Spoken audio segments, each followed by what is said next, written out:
c'est la nouvelle réalité dans laquelle on est aujourd'hui nous oblige à être en mesure de s'adapter. Il y a peut-être trois dilemmes auxquels tu fais face, puis par la suite, on va donner des conseils sur comment créer un environnement de travail à la maison. Premier des dilemmes, quand tu te rends au travail, c'est bondé de monde, ça te fait peur de contracter la COVID pour toi ou tes proches. Deuxième des dilemmes, peut-être le trafic t'oblige à te lever à 4 heures du matin, puis ça, c'est un problème pour toi. Puis troisième des dilemmes, ça pourrait être justement le fait qu'il y a du monde au bureau, t'empêche de te concentrer. Ben, voici 5 trucs pour te permettre de créer un environnement de travail à la maison. Le premier étant un environnement clos, un environnement fermé. Le deuxième étant un environnement en mouvement, donc un environnement peut-être debout, quelqu'un qui marche beaucoup. Troisième, un environnement vert.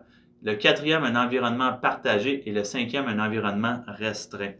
Pour revoir le premier environnement, donc l'environnement fermé, c'est parfait pour les gens qui ont de la misère à se concentrer, les gens qui ont besoin d'espace, qui ont besoin d'être seuls quand ils travaillent, vraiment, puis d'être concentrés. Ça te permet aussi de t'isoler, ça va te permettre d'adapter ton espace. Si tu as la chance d'avoir une propriété qui te permet d'avoir une chambre juste pour avoir un bureau, peut-être avoir un peu plus de rangement, un peu plus d'espace.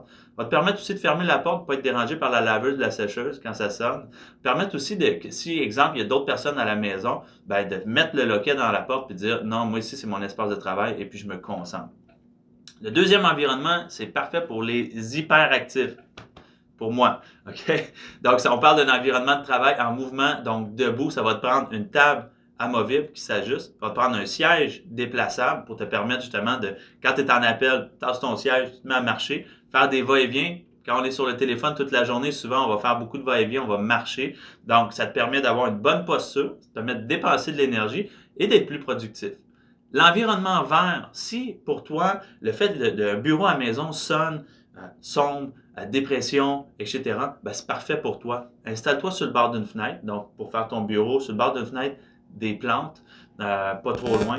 Ça va te permettre d'aller chercher un petit peu de verdure, un petit peu de positif. Donc, c'est prouvé comme quoi que la luminosité et les plantes apportent du positif, permettent aussi d'être plus productif.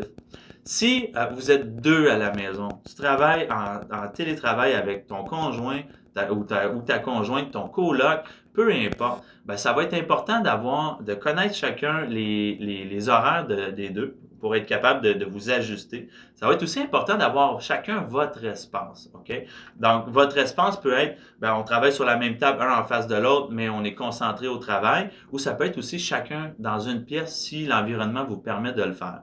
Et le dernier étant, ben, si, exemple, tu es dans un petit condo, un petit appartement, un endroit un petit peu plus cosy, puis que tu n'as pas accès à tout cet espace-là pour créer des environnements de travail, ben, ça va être d'avoir des endroits, des éléments, pardon, qui sont multifonctionnels. Donc, peut-être une table, ta table de cuisine qui peut servir pour cuisiner, mais en même temps devient aussi ton bureau, ton espace de salon qui va te permettre d'avoir peut-être un petit peu plus un petit peu plus relax pour toi, pour être capable de te concentrer. Ça va te prendre une bonne paire d'écouteurs pour être capable de t'isoler puis de travailler.